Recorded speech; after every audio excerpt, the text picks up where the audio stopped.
વડાપ્રધાન નરેન્દ્રભાઈ મોદીએ આપેલા સ્વદેશી અને દેશપ્રેમના સંકલ્પોને મહુધા પોલીસ લાઇનના ગણેશ પંડાલમાં સમન્વિત કરવાનો પ્રયાસ કરવામાં આવ્યો છે। પોલીસ લાઇનના આ આયોજન અંગે વાત કરતા મહુધા પોલીસ ઇન્સ્પેક્ટર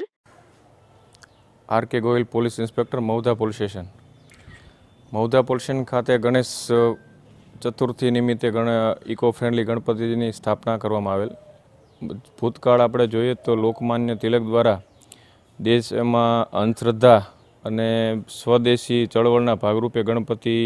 બેસાડવાની શરૂઆત મહારાષ્ટ્ર ખાતે થયેલી, જે કોન્સેપ્ટના અન્વયે માનનીય શ્રી દેશના વડાપ્રધાન નરેન્દ્ર મોદી સાહેબના માર્ગદર્શન અને એની પ્રેરણાથી કે ભાઈ ગણપતિની સાથે સાથે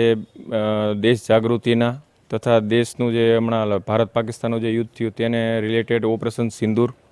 તથા સ્વદેશી દેશની બનાવટો વાપરવાની મેક ઇન ઇન્ડિયા જેવા કોન્સેપ્ટ તથા સાયબર ક્રાઇમ અને ટ્રાફિક અવેરનેસ અને ખેડા જિલ્લાના પ્રવાસન વિભાગને સાંકળતી એક થીમ મહુધા પોલીસ સ્ટેશન દ્વારા તૈયાર કરવામાં આવેલી અને જેના ભાગરૂપે આજે ગણપતિના 7મા દિવસે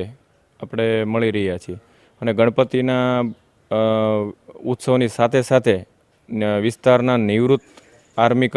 કર્મચારીઓ, નિવૃત્ત પોલીસ કર્મચારીઓ, આપણે સેવામાં સતત ઊભા રહેતા ડૉક્ટરો તથા મહુધા પોલીસ સ્ટેશન હિન્દુ